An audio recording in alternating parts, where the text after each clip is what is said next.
you mean something to them. They're nervous because you mean Yeah, I remember that's how I was with Jackie O. I was like really very nervous when I met her on a one-to-one. So I associate that is the same thing when people meet me for the first time is meeting Tina Turner, someone that's always been on television or on stage far away from you. And yeah, it's the same feeling of meeting someone that close.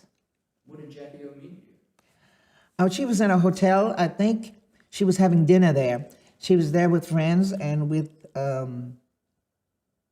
was his name? Onassis. Yeah. To me, she always remained Mrs. Kennedy. And I was standing there in the hallway. It was during that time when times were really bad for me. And she was an uplift because she was someone that I looked to for manners and for all of that. And I looked and I said, that looks like Mrs. Kennedy at the end of the hall. Because you know how she held herself always so correct. And I said, it is. And I dropped everything and ran down the hallway. And I said, oh, Miss Kennedy, Miss Onassis. And I said, oh, my name is Tina Turner, and I just want to say hello. And she said, and this big smile came. Oh, I want to say thank God for the smile.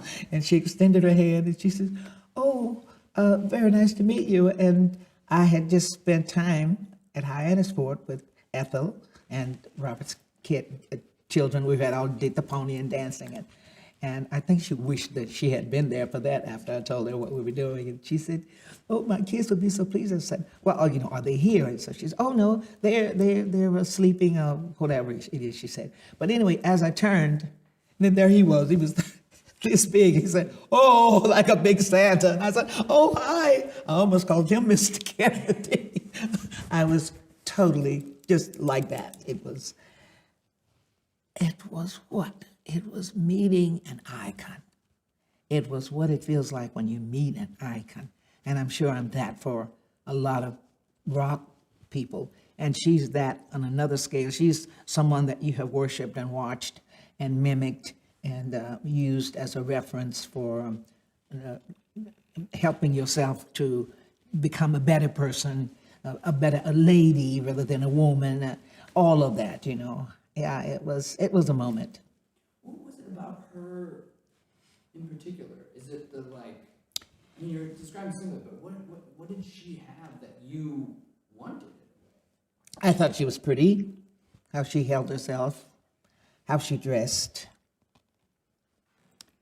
She never spoke that much, but how she always held her composure, even, no, I can't talk about that because I'll cry. Even at the funeral, how she carried, you remember how she stood there, how she carried herself. She always carried herself correctly, it looked like. So that was something that when you're a country girl and you don't have anyone helping you with that, that's who you look to for that. Not Marilyn Monroe, which, oh, by the way, yes, I realized that. So that was a little competition there, but I never looked to those kind of stars for reference in terms of bettering myself. I always looked to try to become a lady. And I think Jackie was a perfect example of a lady. Yeah, because when you know you're not a lady, not that you do something necessarily, but you don't handle yourself in that way. People don't see you as a lady. How can I explain that? You weren't brought up as a lady. You were brought up as a country girl, farm girl, and then you join your mother, and you never become a lady because you're not in the environment of that. And then when you see someone that carries themselves so nicely, and you say, I want to be like that. I want something just like this. And that's what I wanted. I remember buying the pearls and carrying myself different. And everyone thought that I was more than not only just a lady, not even a woman. I was a bitch on stage because the short dresses, the dancing. And I think I looked more to a lady because of my style as well. No one would have thought that I was a lady with my style on stage. And you would have thought Diana Ross, the nice big dresses and all of that. But No, that didn't quite fit with the emotions of performing. You know, that's why, I think that's why.